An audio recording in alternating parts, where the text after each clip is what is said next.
Assalamualaikum warahmatullahi wabarakatuh. Perkenalkan, nama saya Asrida Aini. Tujuan saya membuat video tersebut untuk memenuhi tugas UAS mata kuliah Pendidikan Berkebinekaan Global. Saya sudah melakukan observasi di SDN 33 Mataram dengan Bapak Jumaah. Di sini saya akan membacakan hasilnya. Apakah di sekolah SDN 33 Mataram sudah menerapkan kurikulum merdeka?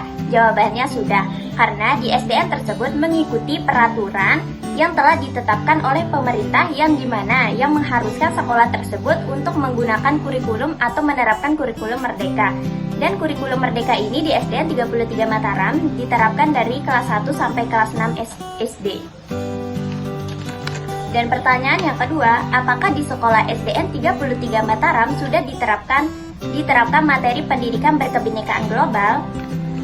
Dan jawabannya itu tercantum di masing-masing pembelajaran yang ada di kurikulum merdeka, sedangkan di sana ada namanya berbagai macam materi seperti berkebinekaan, wawasan kebangsaan, sampai dengan ilmu pengetahuan alamnya. Dan itu semua saling berkaitan atau berhubungan. Dan yang ketiga yaitu bagaimana sih penerapan materi tersebut di ruang lingkup kelas? Nah, itu nanti disesuaikan dengan materi pembelajarannya. Nanti di dalam kelas itu ada berbagai macam metode ataupun model pembelajarannya seperti PBL, dikasih dengan proyek atau dengan permasalahan-permasalahan yang harus diselesaikan oleh siswa-siswi tersebut. Dan guru juga bisa memberikan berbagai macam tugas. Jadinya siswa-siswi itu bisa lebih kreatif atau berimajinasi untuk menyelesaikan tugas yang diberikan oleh gurunya. Terus yang keempat itu, apa saja dampak positif yang didapat oleh siswa dari penerapan materi tersebut? Yang pertama, siswa itu mampu mandiri untuk menerapkan atau untuk mampu menyelesaikan masalah yang diberikan sesuai dengan materi yang diberikan oleh gurunya. Terus yang kedua, siswa itu dapat berkreasi, berimajinasi sesuai dengan kemampuannya. Jadinya tidak ada batasan-batasan untuk siswa-siswinya untuk menjelaskan sesuai dengan modul atau materi yang diberikan oleh gurunya.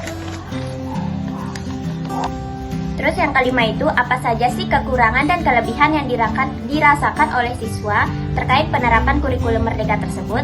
Yang pertama dari keuntungannya, siswa merasakan leluasa untuk mencari solusi alternatif dari permasalahan atau soal dari pelajaran yang diberikan oleh gurunya. Pembelajaran tersebut juga akan disesuaikan dengan kemampuan belajar siswa karena di kelas itu pastinya berbeda-beda ya. Terus yang kedua itu, sedangkan yang dirasakan terkait penerapan kurikulum merdeka ini, di sana ada yang namanya P5. Di P5 ini di sana siswa-siswi dapat berkreasi yang akan ditampilkan, kreasinya itu bakal ditampilkan di pembelajaran. Contohnya seperti pada akhir yaitu mid semester biasanya itu bakal ditampilin kreasi-kreasi dari siswa-siswi tersebut. Terus itu adapun kekurangannya di SDN 33 Mataram itu bisa kita katakan hanya dari segi modul dan materi, dari alat peraga gitu.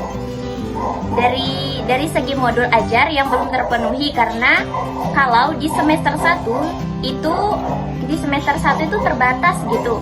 Jadi ya hanya bisa menggunakannya itu hanya dari kelas 1, kelas 2, kelas 4 dan kelas 5. Terus yang kedua itu dari segi alat peraga. Nah, dari segi alat peraga ini di SDN 33 Mataram itu belum terpenuhi gitu. Yang pastinya kalau zaman sekarang itu udah ada yang namanya IT dan lain sebagainya ya. Jadinya perkembangan zaman gitu.